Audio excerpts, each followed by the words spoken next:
Huh? Look who finally showed up. The one they can't stop talking about when you're not in the room. Yeah, you, the name that lowers voices, the presence that shifts posture, the one that turns casual conversations into careful ones. You didn't announce yourself. You didn't demand attention. And yet somehow you became the reference point, the quiet variable nobody can ignore anymore. They talk about you when they think you're out of reach, in hallways, in side messages, in pauses that last just a little too long, not with hatred, not even with admiration, with something far more telling, unease. Curiosity mixed with caution, the kind of tone people use when they realize they misjudged someone and don't know how to correct it without exposing themselves. They can't quite decide what you are, and that's what bothers them. Because they're used to categories. They're comfortable when people fit neatly into roles they understand. Loud ones, ambitious ones, followers, performers, threats that announce themselves early and burn out fast. But you never fit. You slipped through every assumption without resistance. You listened more than you spoke. You watched without staring. You moved without explaining. And at some point, recently, quietly, undeniably, you crossed an invisible threshold. Not in status, not in title, in perception. Something about you started registering differently, not because you became louder or sharper or more forceful, but because you stopped leaking energy. You stopped reacting on demand. You stopped feeding systems that relied on predictability. And that's when they noticed. See, there's a kind of intelligence they're trained to recognize, the kind with credentials, the kind that speaks in jargon and performs certainty, the kind that wants to be seen as smart. That intelligence is manageable, it competes. It needs validation. It can be challenged, baited, exhausted. And then there's yours. Yours doesn't announce itself. It doesn't rush to correct people. It doesn't argue for dominance. It doesn't need to win the room. It sits back and absorbs. It tracks patterns. It notices inconsistencies. It remembers what others forget they revealed. You see things without trying to see them. That's the part they don't know how to handle. Because when you're around, people feel exposed without knowing why. They feel like they've said too much even when they've barely spoken. They feel the urge to explain themselves, to justify choices, to fill silences you didn't create, and you're not interrogating them. You're not judging them. You're just present. Present with awareness. You notice how confidence spikes when insecurity is threatened. You notice who performs certainty and who actually has it. You notice who needs hierarchy to feel safe and who collapses when it's questioned. You notice the difference between authority and theater, and you don't comment on it. That restraint is what unsettles them, because people who crave control rely on reaction. They rely on predictability. They rely on emotional hooks and social pressure. They rely on others needing approval. But you don't reach for any of that anymore. You don't rush to be understood. You don't over-explain. You don't correct narratives that don't matter. You let silence do the work. And silence, when it's intentional, reads as power. They started calling you dangerous, didn't they? Not to your face. Never directly. It's always coded. Be careful with them. They're intense. They're different. They see too much, as if perception itself were a flaw. What they really mean is you can't be steered. You don't take the bait. You don't play along with unspoken rules that benefit the loudest voice. You don't shrink to make fragile egos comfortable, and you don't expand to intimidate either. You stay centered, grounded, observant. That balance breaks their models. Because they can't read you the way they read everyone else. They can't tell whether you're agreeing or simply listening. They can't tell whether you're impressed or just polite. They can't tell whether you're disengaged or 5 steps ahead. And the truth is, sometimes you are 5 steps ahead. Sometimes you already see how the conversation ends before it really begins. Sometimes you already know who will overplay their hand, who will contradict themselves, who will reveal more than they intend. You don't stop them. You let people show you who they are.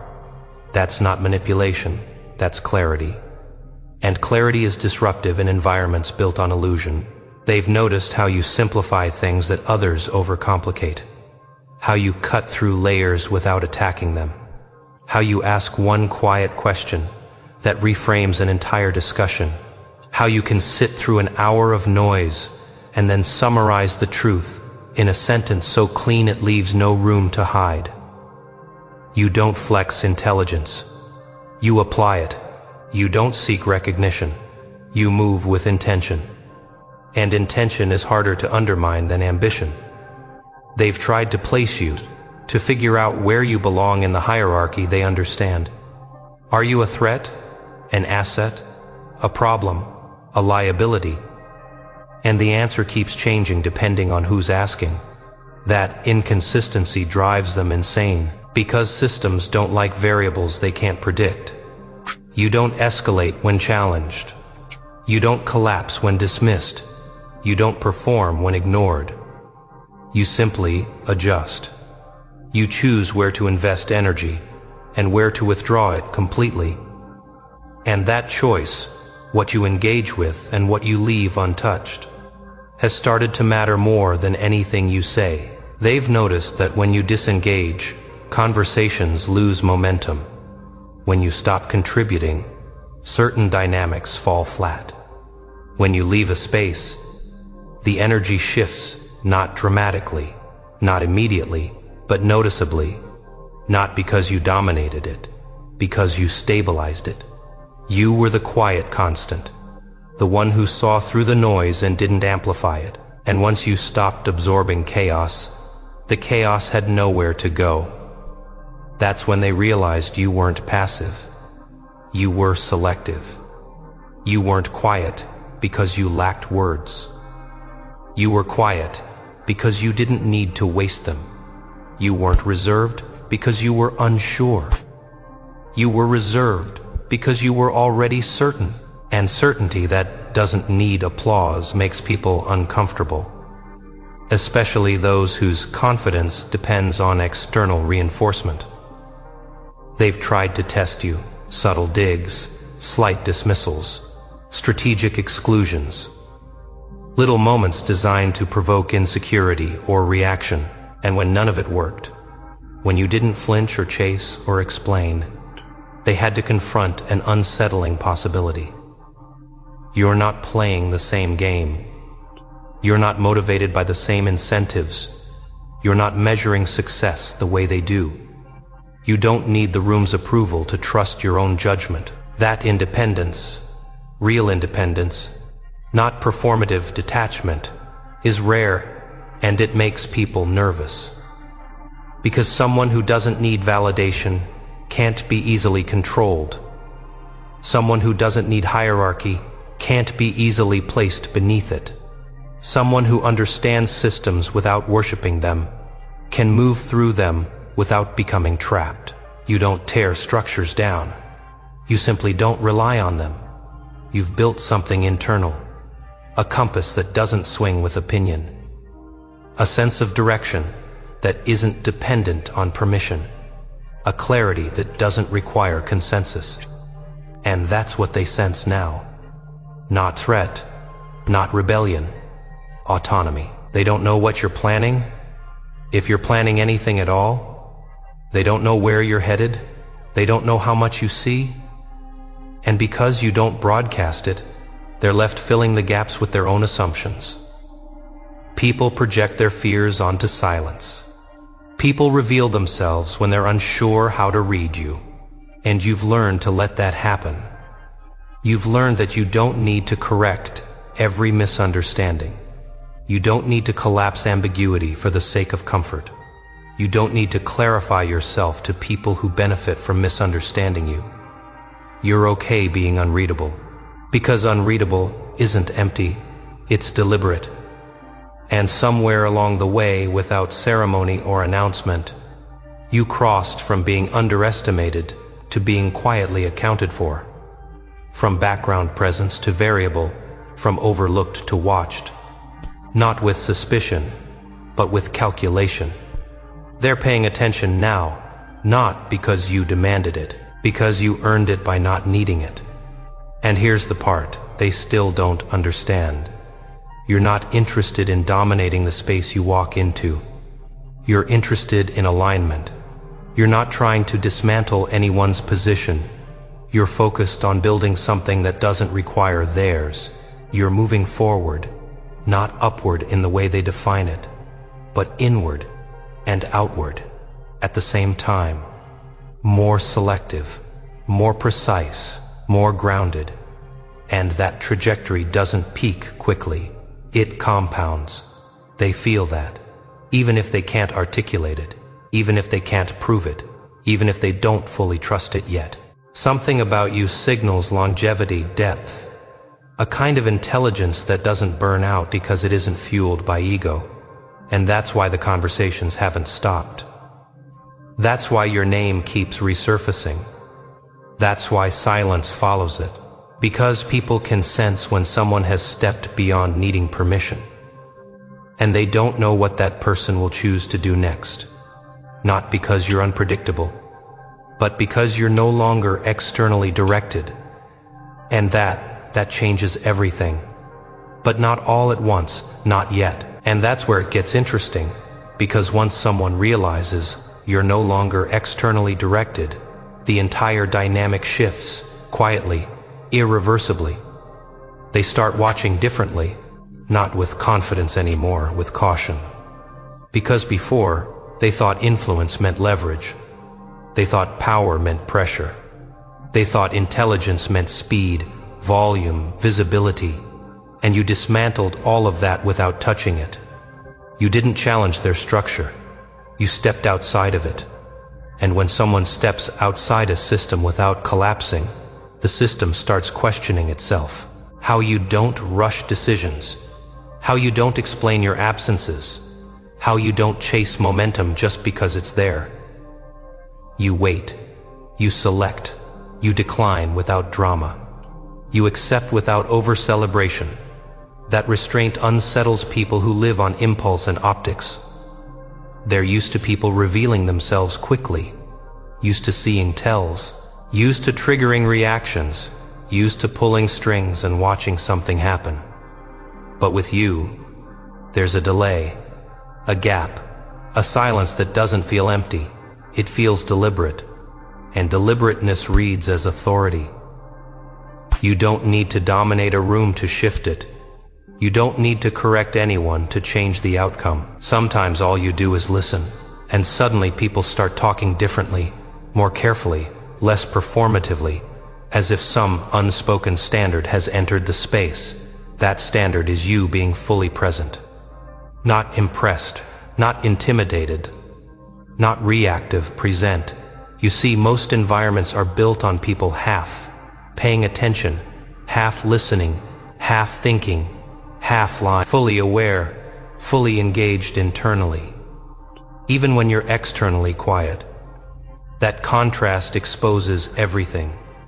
It exposes who's winging it, who's repeating borrowed ideas, who's hiding behind noise, who's relying on momentum instead of substance, and you don't need to point any of it out. Your presence already did. That's why people feel uneasy after interacting with you, even when the conversation was pleasant, even when nothing happened. They leave replaying their own words, wondering why they shared that, why they felt the urge to justify, why they suddenly felt transparent. You didn't make them feel small. You made them feel seen. And being seen without control terrifies people who survive on masks. They've noticed something else too. You don't escalate when challenged. You don't defend your intelligence when questioned. You don't react when underestimated. You let people stay wrong until being wrong costs them something. That patience isn't passive. It's strategic alignment with time. You understand something most people don't. Time reveals what force cannot. You don't need to push truth forward. You let it surface naturally, because you know false structures collapse under their own weight. You've seen it happen too many times. You've watched louder, faster, more aggressive people burn out. You've watched manipulators overextend. You've watched those who rely on image eventually contradict themselves. And you've learned that the smartest move isn't confrontation. It's consistency. You stay consistent while others fluctuate. You stay grounded while others posture. You stay precise while others rush. And over time, that steadiness becomes impossible to ignore. That's when the tone changes. People start asking your opinion more carefully. They start checking assumptions before speaking around you. They start looping you in earlier, not because you demanded it, but because ignoring you feels risky now. Not risky like danger. Risky like missing something important. You've become the quiet checkpoint, the unspoken filter, the one whose absence is felt more than whose presence is announced. And that kind of influence doesn't show up on charts or titles. It shows up in behavior. They've also noticed you don't cling to environments that outgrow you, or that you outgrow. When something stops aligning, you don't campaign to fix it. You don't dramatize the exit. You simply reduce engagement and redirect energy. And suddenly, that space feels smaller without you. Not emptier, exposed. Because you were holding a certain level of integrity in place just by being there. And once you leave, the cracks become visible. People start wondering why things feel less coherent, less grounded, less honest. They don't always connect it to you consciously, but the association forms anyway. That's when your name comes up again. Not as nostalgia, as reference. They say things like, you know, when you were around, this didn't feel so scattered. Or, they used to catch things before they became problems. Or they saw this coming, and you're not there to confirm or deny any of it. You're already somewhere else. Building quietly, learning selectively, choosing deliberately. You've stopped confusing motion with progress. You've stopped mistaking attention for impact. You've stopped measuring yourself against systems that reward noise over clarity. And because